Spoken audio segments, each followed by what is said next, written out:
Right. So I wanted to start just by saying this is not going to be about video games, even though I worked in video games. This is really about games in general, which is a field of study, a minor one, but still I find it very interesting. So sorry, it's going to be the first half of it's going to be a bit academic, but I'm gonna first start with what the fuck is a game anyway. So actually, like before I start reading this, the study of games is fairly recent because it was really until the 20th century. It was really the elite that played games once or interested themselves with games past the small infancy. And because we didn't have time, and the Industrial Revolution freed up time, and freed up time for educational tools or for games that has also an educational tool. So the rise of games and sports, especially in the Western European civilization, rose from approximately the 19th century, second half of the 19th century, and then the 20th century. So a few people tried it. The oldest one I am aware of was Ludwig Wittgenstein. I never had to pronounce that name, but I read it plenty of time. In Philosophical Investigations, that I had to the name of the book I had to get from Wiki because I didn't remember. And he spends a whole chapter on it, and in the end he comes to the conclusion: elements of games such as play, rules, and competition all fail to adequately define what games are. Thanks, Ludwig. Like you see, it's nobody has at the time managed to agree on what a game is, especially since at the time the games that were available were very primitive. They had lost most of the board game developed by the Pan-Asian and Middle Oriental societies that were very evolved, and the Western civilization was basically starting over in terms of games at the time. So part two, we come up to of this is Bernard Suits, the grasshopper games from Ethiopia, to the rescue. Playing a game is the voluntary attempt to overcome unnecessary obstacles. Sit down, Bernie. So this, for his defense, Bernard Suits also tried to, in a way, englobe the psychoanalytical versions of games, which is actually often antagonistic, repeated, involuntary interaction between two or more people. Think about the man that comes home from work and he says, I'm going golfing this weekend, and he says, and the wife starts to get mad, and you never ask me permission. The day he asks permission, she is mad because who the fuck cares if you're going golfing this weekend? So this is a bad example, but that is more or less what a game means in psychoanalysis or psychology, especially in comportmental studies. It's an interesting field. It's not mentioned by Freud, so you would have to look it up in the 20th century psychoanalysts. American psychoanalysts that are very fond of this concept. So going on. So for once, leave it to the French. Until probably the end of the 80s, which is the next slide, the better definition came from a French guy, which is Roger Caillois. Whatever, even I cannot pronounce that name. He's not from the south. In Légialisme, Games and Men. So he really spent most of his career about games. So if he found 6 characteristics, and already modern game designers do not agree with the last 3. So that's fun. So first, fun, very objective. The activity is chosen for its light-hearted character. So there is debate about that one as well. Separate, it is circumscribed in time and place for him. Time or place. We have invented games that think of Pokemon Go. It's basically playable wherever you want. So we have that. Uncertain, the outcome of the activity is unforeseeable. Out of all of those, this is the one that no game designer disagrees. Let's keep that one. Non-productive. Participation does not accomplish anything useful. This one is, the counterexample is like poker or gambling games. You will get money out of it, and without the money and the representation of the value you have, this game has no challenge. So we can debate the mechanics of poker and blackjack compared to that. Governed by rules, the activity has rules that are different from everyday life. We already had a debate with. Yes, and people argue that mechanics are not rules and so on and so forth. So video games, for example, don't necessarily have rules. You just have a set of possible actions. And even if you try to break those possible actions, the game just doesn't let you. It's not a rule. It's not breakable. It's within the realm of possible. Yes. Yeah. Otherwise, it's a mechanic. If you could break physics, exactly. So that in the scope of the game, you cannot break those. You cannot do a triple backflip in Dark Souls 3. I tried yesterday, and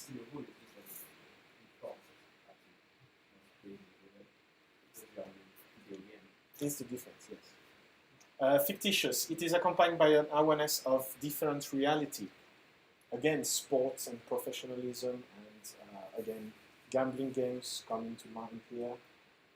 It becomes really like argumentative, and nobody has a set final answer on this. Yeah, that's more or less what I have to say about that. Let's talk a bit now about Chris Crawford, which was an early game designer, one of the most serious game designers of the Atari epoch, and the Atari period of video games. The guy is most famous for failing to switch to Mac and PCs when those came around, and just dedicated himself to academia. But he says whatever we make, it needs to be an activity, and it needs to be fun, limited in time and space. So that I'm keeping basically the first 3 points of Caio definition here. So what does Chris Crawford comes in mind? He's fairly famous for advancing categorization, I guess, of activities that are related to games. So I'm going to read a quick excerpt here. Creative expression is art if made for its own beauty, and entertainment when it's made for money. A piece of entertainment is a plaything if it is interactive. Movies and books are cited as example of non-interactive entertainment. So, see, we are eliminating a few things that are fun out of games. If no goals are associated with the plaything, it is a toy. So, think of Lego or Minecraft. Minecraft is a toy, not a game, for example, especially Alpha. If a challenge has no active agent against whom you compete, it is a puzzle. If there is one, it is a conflict. So a puzzle is not a game. You can argue like it's there, like it's on the fringe, but like he's mostly worried about categorizing like play activities. You can play. Especially like in French, we use the same verb for either like musical instrument, for example, or having an influence on something is s'ajoute. So, if a challenge has no, sorry, that I already read. My apologies. So yeah, like here he spends a lot of time on argumenting that video games are often puzzles and not directly games for him, because you are against an artificial intelligence. At one point, the intelligence is so intelligent that it becomes a conflict, or actually a game because you're playing against someone else. Debate again. And finally, if the player can only outperform the opponent but not attack them to interfere with their performance, the conflict is a competition. Any games that is most likely for a single player that ends up with a leaderboard for him. So golf is a competition. For him, competitions and puzzles are still games. It's just he thinks they are quite separate from what he defines as games in which, like think chess and so on, in which you have directly multiple players, board games and so on. What's the difference between games and sports? Sports are games. It's just like you are. Yeah, it becomes a whole thing. Like for example, golf is a puzzle. You have the leaderboard. It's a competition. It's still a game. Soccer is directly a game. It's two teams. I'm talking about that in the following slide, so keep that in mind. Yeah, that's most likely. So like here, for once, it's the first American I'm actually mentioning in this Chris Crawford. Interesting work, many conferences. If you're interested about what he has to say in more details, it's one of the few we have talks of him on YouTube. The rest is from the 50s or something like that. So a quick word on gamification. So gamification is not making games. You're just adding points, badge, and achievements, and competition, which is not necessarily good, on top of everyday activities. If those activities were games, you will be making a game. You have points in soccer, you have points in basketball, you have points in many things. And and here you introduce, well, as soon as you introduce a leaderboard, you have a competition, whether you want it or not. And so achievements and so on. It's just to, the principle of gamification is to add a virtual goal to something that has not an easy to perceive outcome. I've done this task, whether it was useful for the company. It's too complicated to understand, like especially people in the back office. So to drive them, you have this to motivate them because they are motivated by achievements and so on and so forth. At least that's the principle behind, the general principle behind gamification. I'm not a specialist in gamification, and I believe gamification is most of the time bullshit. But that's it. Okay, so now basically no more words on the slides. Let's make a game. So we're gonna have to have 3 components. I named them step 1, 2, and 3, but I regret it now. There is 3 components. They're equal. You can start from whichever one you want in your ideas. I present them in this order.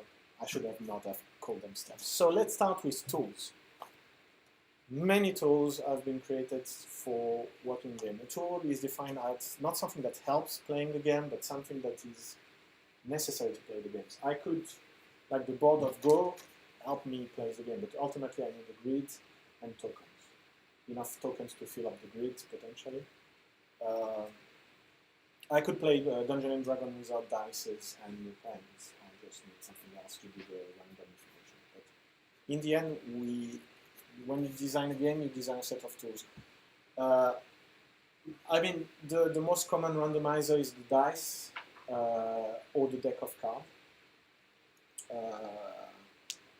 You have more, so here they are, then you have, let's say, like resource tracking, which is the board, Jeu de Loire, which is just a sample that has given us Monopoly and such families of games as Cluedo and so on and so forth.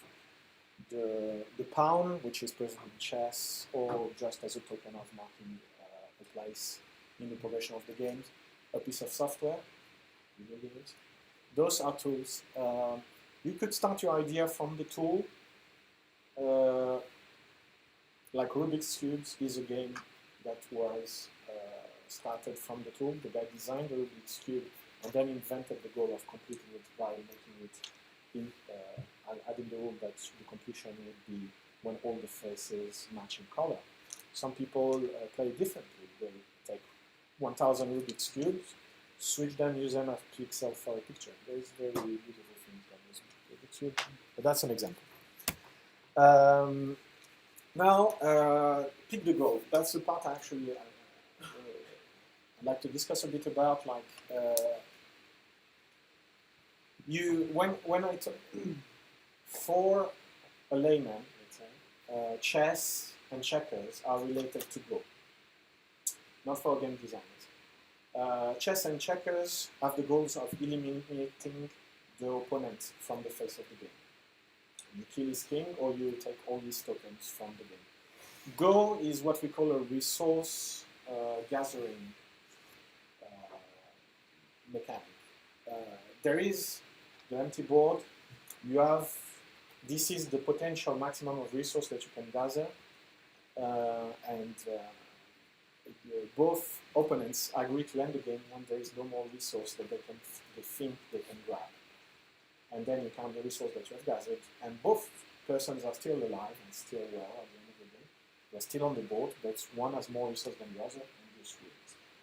So they are very common. The only thing they have in common is the tool. This is like picking the goal is one of the main problems of game design. Here I'm also like showing a mix between elimination and punch, which is kabaddi, which is the biggest sport in India and Pakistan. It's amazing. It's like professionalized game of tag.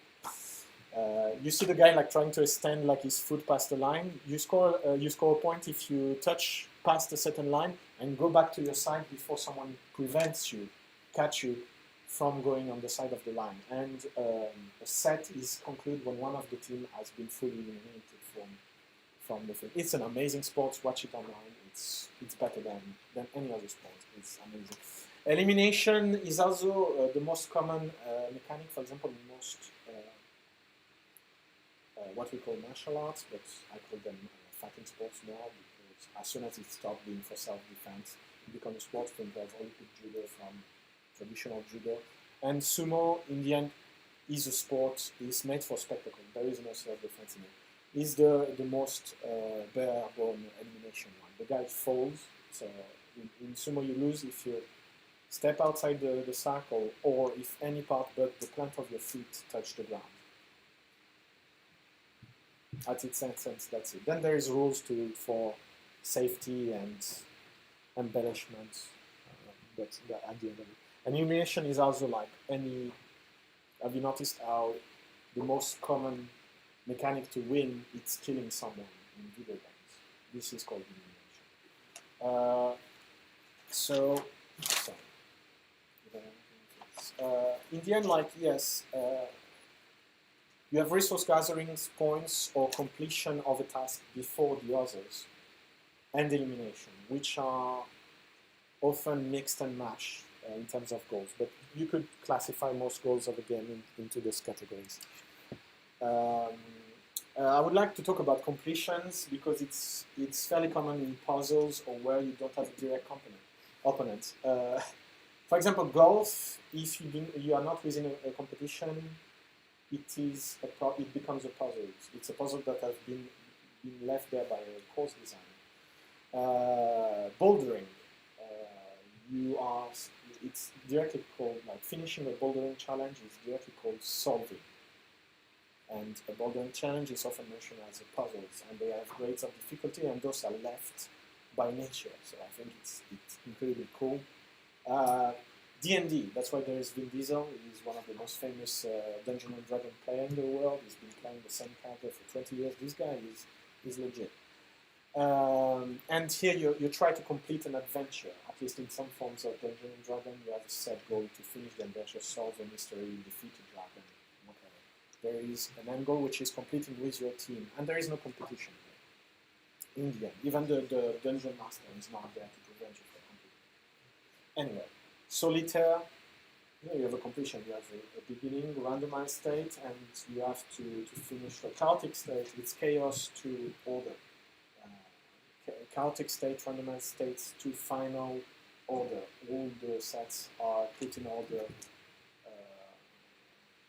and present in 4 distinct piles. And completion is in the end, whatever is the mechanic, the goal of most single-player games. Except a few like Minecraft, which ends up being a puzzle. You don't have a completion. You just you play until you're tired of it. And last things, and that is that's why I left it for. That's the main difficulty in designing the games. You have 3 means of completing your games. Whatever the tools and the end goal, you have means, and those fall in three categories: skills,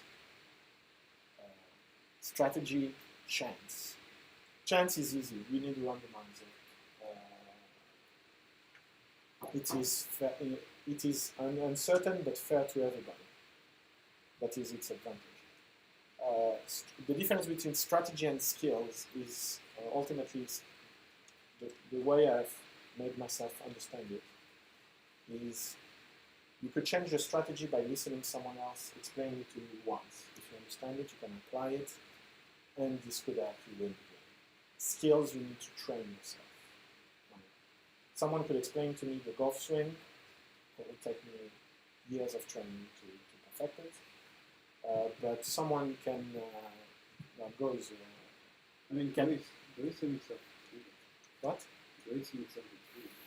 Because you have a strategy, you have to be skills to win, and sometimes you have to be in front of somebody. Thank you for giving me this slide conclusion. Yes. Most games have a mix of at least two of them. Go does not have chance. Like suddenly, oh shit! It's a white one. I have to pay for my pen. Yeah. No, there is always a mix of more than one. Like in baskets, in a higher level, strategy will overrule once you can assume that everybody has a very high level of skills. Of course, if you're struck by lightning, this is real life. There is also randomization. But let's say you're never struck by lightning. Okay, it's skills and strategy. There is very few. I couldn't find a good example of pure skills or pure strategy because I didn't have enough time. But in general, you see the 3 points. Yeah, that's all I had to do. Yeah? Well, since like there's always a human element Yeah. to the game, that's the random. Yeah, you could always die, but like, like no, I mean like, for example, like a random, you could always die in the middle of the game. Like, Well, you can. I died, but also you can control. There's things that you're not in control, but you control your like senses. So you can close your eyes and play golf. Assuming that. Yeah. How's that chance? Well, because you close your eyes and not know where you're placing. Yeah, but that's a strategy. You chose a strategy. You leave it to chance. Yeah, you see what I mean? Like, But it is chance. but like for example, like if you like for example you put a mechanic that is certain to substitute the dice in Monopoly. Okay. Well, yeah. For example, like you know, I don't know, whatever. You find a way to move without using the dice in Monopoly.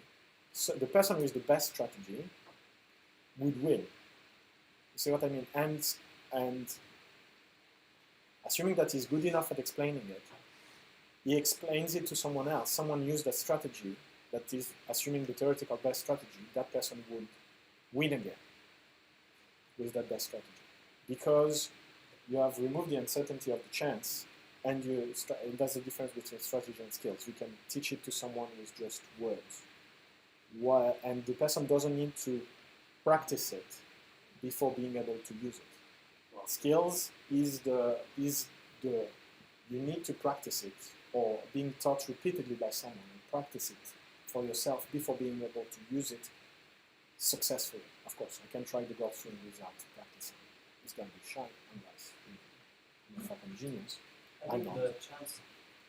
So the chance means you have a chance. The more chance you have in a game, the higher your odds of beating someone better than you are. Yeah. So in Go, if I play against a Go master, I'll never win. Ever. I have 0% chance of winning. Never. But if no, it's not. But if I play poker against a poker master, I have a chance of getting a ridiculous hand and beating him. Remember that half of the final table of the World Series of Poker is always the same 4 people.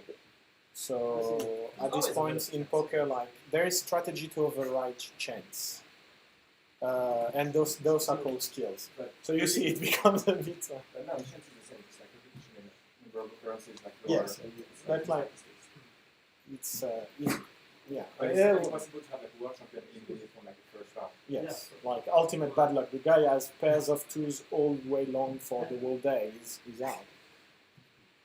Okay. we get this. So that's why I had problem finding good examples of strategy, pure strategy game and pure skills game, because they are mixed in real life. But we managed in the end to group any means you design for your game in these three categories. Let's put it together. Like, so for once I am asking the questions. What are the tools, goals, and means of Ludo? Let's see.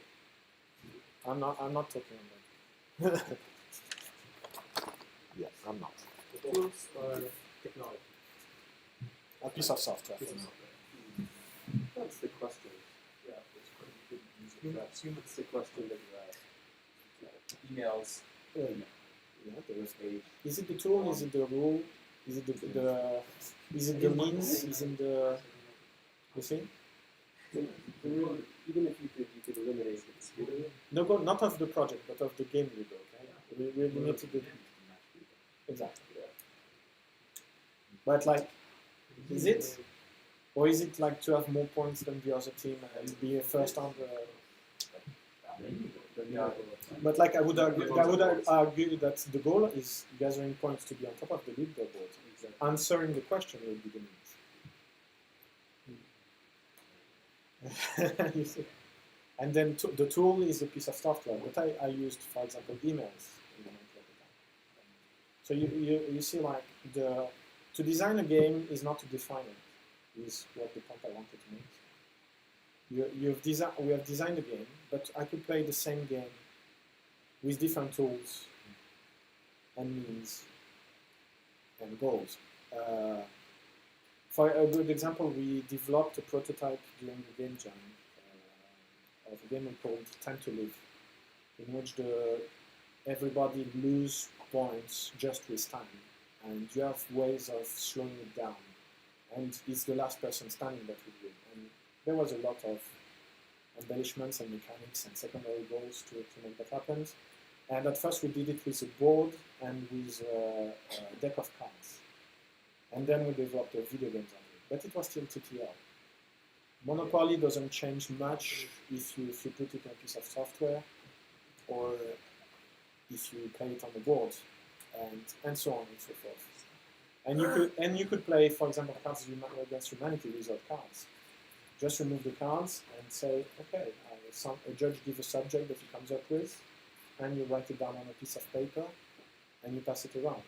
You see, like I said, designing a different game is different. So that's my presentation. Any question? Based on this collection, what do you recommend the leader team to really like think about and consider or be careful of with regard to? So, Mike, I'm talking about the goal of the game. We have the goal of the product. Those are different, but I think the goal of the product is more served by the means of the game, which works for Ludo. You need to kind of brainstorm together to come up with the positives. Means is also forming a team in the design of the game, and it's also the tool. So you could interact with the three elements. Like I'm just give you elements to design a game, and what if you have to brainstorm a game, like this is a good structure to start with. Bearing in mind that the goal of the product is different than the goal of the games. But for example, the means of our product is our product is not necessarily a game, but the means of our product will be games. That has gone very wide method that I'm not considering. So that's my advice. Something I wanted to point out is like often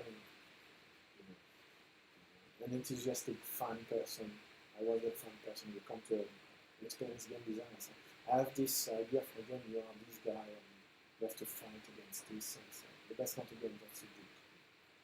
So, especially in video games, we fall into that pitfall.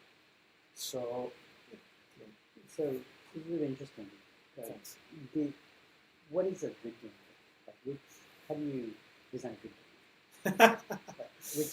What is the most important? I wouldn't be standing here if I knew that. Like I would be making games and leaving it off. Is it the goal? Frankly, good games, it's so subjective.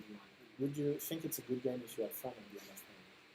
Or would you think it's a good game if it has sold 1,000 million copies? Or billion copies? And would you say it's a good game if it has if it has just completed its course? You see? Can I complete the question maybe of Roy? And what would you say would make a game as like people keep playing it for not for people addicted to your game? There is a big debate now in video game design about replayability. Like every manager, every marketer out there wants a game with replayability because it's one of the, especially in the world with Twitch now, in which any person can become a professional video game player just by being fun and entertaining while he plays video game. Replayability is very important because the more screen time your game has, so the more people can play and play it again, the better it is. There is many mechanics about replayability, but ultimately it boils down to fun. Can you keep on replaying this game and still being fun is one thing. Like if I have played through one game and then the story is over, there is nothing more for me to do there. I know the story. I've done all the achievements. I've done everything. I don't have anything else to do. And while Minecraft has been selling millions of copies a year since its inception, which was in 2006, 7, anyway, and Microsoft bought it 7 years after it was released for $3 billion. Billions. Billions. The Mojang thing. Like it was $1 billion. More? I don't know. 2 billion something. And like this thing is a toy that lets you do whatever the fuck you want. It's a sandbox. It has the most replayability out there. So I think that like right now the big trend is talking about this characteristic, what they call replayability, and how to achieve it. And people still have not written the book about it. So, but a game like Monument Valley, it's like really short. Yeah. But it's one of the top selling games, right? That kind of goes against the credibility. Yeah, you have replay. Then you have characters. Like I mean, people. It's a very special game, though. Everything about it is very artistic. Puzzles are really interesting. You have to know your audience. Nobody knows what is going to be the ultimate replayability factors. Why do you think people get into games? Well, you have very addictive characters out there.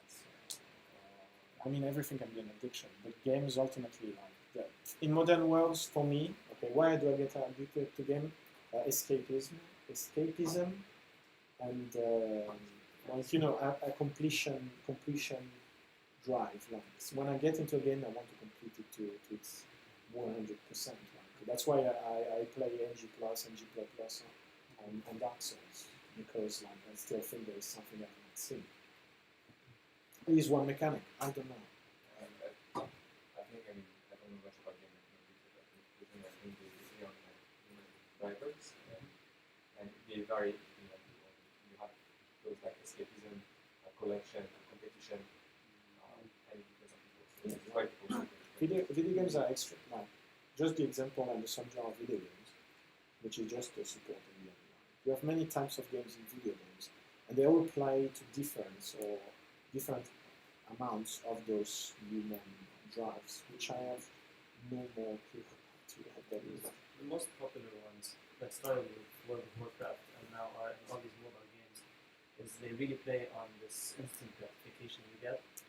And so what they do is you'll start at level 1, but then from level 1 to level 2, it's so short, and then you play just 15 minutes, and then you get to level 2, and there's these like fireworks and stuff that happen, and then you're like, oh, that was cool. You get this like instant gratification for no amount of effort. But then from 2 to 3, it exponentially grows, and because if it were also easy, then you lose interest quickly. They still give it to you little by little and slower, but then by then you got used to this feeling that you want to feel again, and so that's how they hook you in. That's one of the things. Most social games did that with what the technical term, I'm not even joking, it's called pizzazz. Yeah. It's just like fireworks. Yeah, you collected money from a building you built. You just needed to click on that button. Yeah. Like, and it's super like visually satisfying. So in the end, there is an element of searching for the positive enforcement. And some games, like Dark Souls, use as a negative enforcement. Yeah. And it's even gets you even more into the game. So there is that.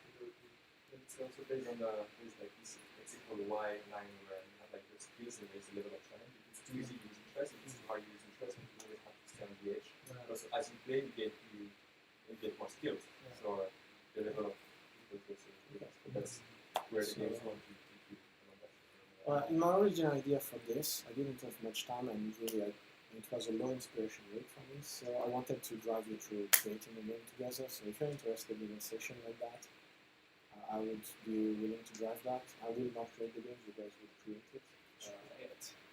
And then we will play it. Like there is when you have designed a good game, even if you implement it afterwards, you still want to play it. That's the downfall of video games. You have to play it to test it, and by the end, you have developed the most amazing games out there, and you're sick of it. So that's all.